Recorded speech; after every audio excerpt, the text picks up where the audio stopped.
I'm joined by Martin Mulleady, Fianna Fáil councillor for Longford. Martin, you're very welcome to the Longford local election series. You.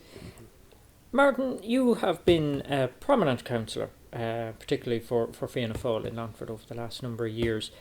Is there still a reason for the people of Longford to vote for you? Well, there is. In my area, there is a reason. Like, I covered the north of the Longford, so for the local elections, I'm covering that area. So I suppose for the rest of Longford, that'd be another day if that comes, the opportunity comes. But yeah, for the north of the county, yeah, there would be. What would you say, though? People would say to you, you've been at council now. What would you say would you regard as an achievement of yours at council? You've been. How long have you been a councillor? 10 years.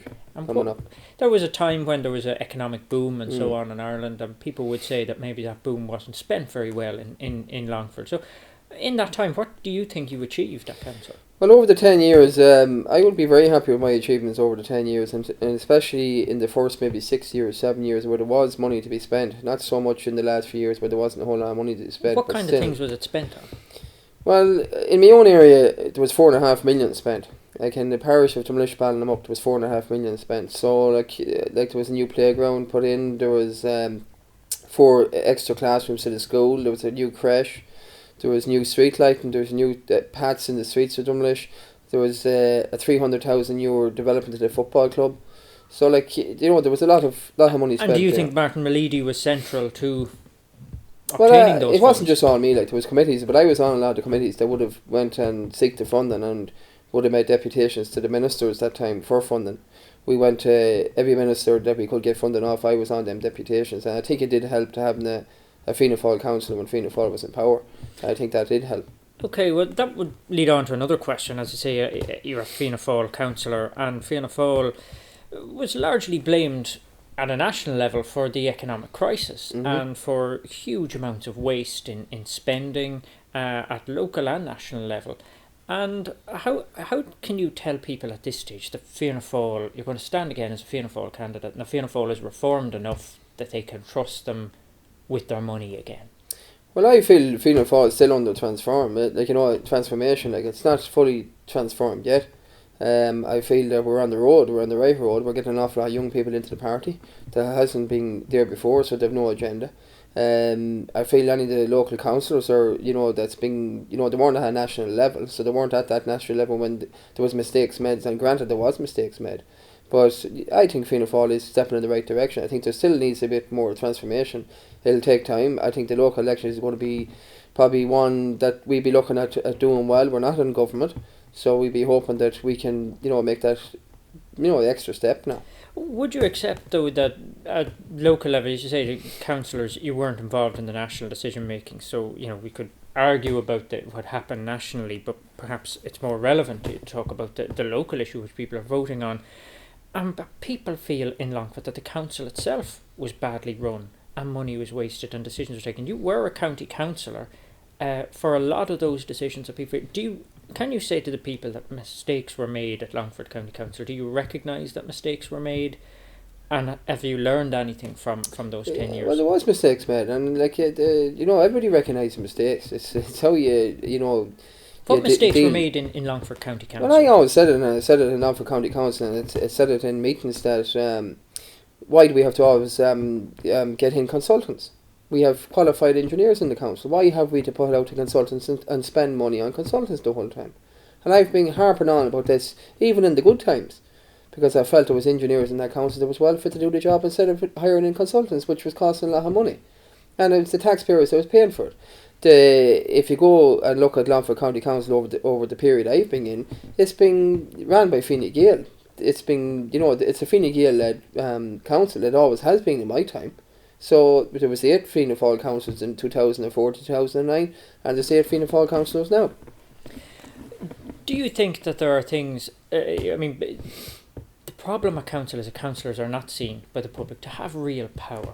Do you think there are genuine things that affect people's lives that councillors can affect, other than just being spokespeople to call for funding for one issue or another, in the day-to-day life of a councillor?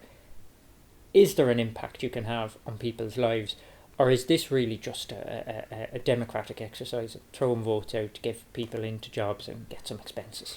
The way I feel about Johnny is, if a councillor that wants to work will work, and people knows the councillors in Longford that has done the work in their own areas. I feel if somebody comes to me looking for something, I'll more than likely deliver it. If they go to another councillor, they mightn't have the same impact in a Longford County Council. And my view on county councillors is, and I always said it, that there's a certain amount of councillors that does an awful lot of work, and there's a certain amount of councillors that doesn't. And if you have an elderly person coming looking for a mobility grant, they'll come to the person that has done it before, maybe for a neighbour or somebody else, and we can deliver that. So I'd be very, very happy with my achievements over that time. Well, we are entering a period where people, particularly voting, I think, for this council, are looking at Longford and saying, look, it's in a bad way. It needs investment, it needs drive, it needs ambitions, it needs planning. And can you say now that you have a real plan for Longford? What would you say are the things that over the course of the next council you could reasonably achieve and say Martin Mulleady actually did this, rather than the happy talk of we'll all attract this and attract that and call for this and underline that? What are the things Martin Mulleady is saying to the people on the doorsteps that this election you're going to actually do for them in the term of the next council? Well, the first thing is, in the term of the next council, is to maintain what we have. And there is services there that we need to maintain. And I'm out on the doorstep for 2.5 weeks now. And I've listened to the problems of the people.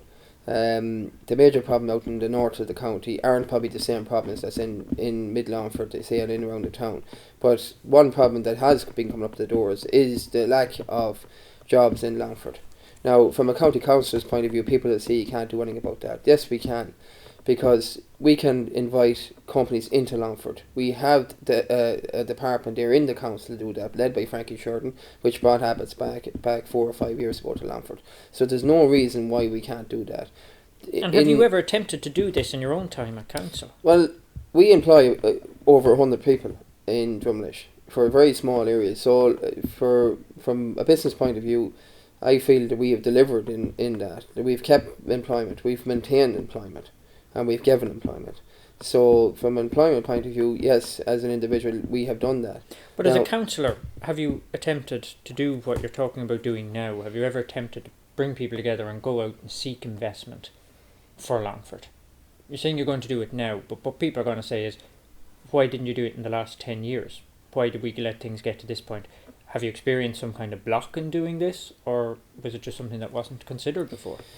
No, it was always considered. As I said, from a businessman point of view, which I am, yes, there would be no problem doing that, and I've done it. And I've tried to get investment into Longford, and probably more than a lot of other members have done. As I said, we have a minority in the council. We don't lead any organisation. We have one chair of an SPC, and like, we don't have the powers in there. We hadn't had a mayor or a vice mayor. They have the powers inside the council. Like, when we raise something on the floor, it goes to a vote. We're beaten. So but surely everybody has the same ambition to bring investment into Longford. And if you've got a good plan, surely you've got the influence with your colleagues at the council to work across party lines to bring that investment yes, in. there would be that there. But if you look at Longford at the minute, we have one sitting TD, right? That's sitting on the boundaries of Westmeath. Okay, and if you look at Longford Town at the minute, there's an awful amount of vacant properties in Longford Town. Like, you go up Main Street there, you could maybe count 30 to 35 properties that's vacant. Now, IDA hasn't visited Longford in the last 2 years. That's not up to Longford County Council. They have been invited to visit Longford. They haven't came to Longford, and it's a lot to do with what you have at government level. We don't have the powers of government level, Johnny. I think the people realise that now more than ever. Yeah, but it goes back to the question that they're asking, like, is it worthwhile voting for a councillor if the councillor, wants to influence it? But if I were to bring it back to something else you mentioned about the maintaining services, and that was a priority for us, that we do need to be, people will recognise that. But to do that, you need money. Yeah. And you need to keep money at it. One of the key areas of money is rates. And business, we may not like rates, but it's one of the key areas that's going to drive the investment within Longford at maintaining services. You have, though, said that you want rates reformed, am I right? Yes, I have. And if that leads to a drop, we're going to end up needing some services to be cut. No. In the short term. No, Johnny, because what I've said is that the high rate payers the biggest high rate payers of rates, right, with a 1% reduction could be in the region between 15 and 20,000 per year, which is a massive amount of money to Longford County Council. Where a small rate payer, the reduction of 1% might be only 30 to 40 euro. What I've said is that the rates should be balanced on turnover per year. So you have a shop in Longford, a clothes shop, that's taking in 40,000 euro a year, that's paying the same rates as the same size shop next door that might be a phone shop that could be taking in 500,000 a year. And that's not really fair that they're paying the same rates as the person next door, but the two of them with two different turnovers. I've always maintained that if a rate payer is paid, it should be on their turnover. Because if we've given reductions in the last 3 years in the rates of 1% every year, and by doing that, DSB, big multinational companies, are saving between 15 and 20,000 per annum. And even to give 1% off the local shop, it's the right direction, but it doesn't mean anything in the pocket to them. It means too much to the multinationals. I think the whole rate form, and I've been on about this for the last few years, is totally, absolutely ridiculous. Another area you will have control over to some extent is in property tax and the rates at which property tax will be charged. Is that something you've a position on as to whether that can be lowered, will be maintained or increased for further services? Well, one thing for sure that we won't be increasing anyway. We'll have to look at the budgets every year, I suppose, as a council, and what way we can finance the going ons of the council for the year. I would be hopeful that we could make a reduction on that. I think anybody sitting in these seats here isn't going to look for a rate increase in property tax, or because people wouldn't vote for it. Yes, well, they wouldn't vote for it, but in fairness, I'm paying. I have a property too, the same as everybody else. My family has properties, so it's I can see it that nobody wants to be paying this property tax. So I can say on my hand on my heart here and now, I will not be looking for any increase. In fact, I'll be looking for a reduction. Given that people are funding council, will be funding councils through a property tax, isn't there an argument now that councillors should be leading the way for a far more open and transparent account of council spending, including county managers, staff and councillors within there? How can you make that happen? Well, from a council point of view, on our spend, are you regarding the spend like on infrastructure? The spend on the entire workings of Longford County Council, because property tax is what's funding this. Yeah. So why can't the public just have access on the internet to every single cent that is spent as it's spent? Well, they would have access to. You're allowed to have access to any money that's spent by any local authority. But it's not up on the internet side. If I wanted to search it now, as a person, I could apply for something. I could get. Why doesn't it just put out there without people having to even ask? Yeah, I agree with you, because in fairness, as a councillor myself, and as I said already about bringing in consultants and paying them ridiculous money to come in and do a job where we can have engineers to do it at no cost, in fact, because we're paying them. Regarding money being spent in Longford County Council going forward, there's been reductions in every department in Longford County Council. There's been reductions in staff in Longford County Council over the last few years. So, in fairness to the people, they should know exactly where the money is going. And can you finally just say to people that Fianna Fáil can be trusted at this point, and that the Fianna Fáil team at council can actually make any difference? Because people don't see any difference other than blaming Fine Gael, and Fine Gael blame Fianna Fáil. What's ever going to change?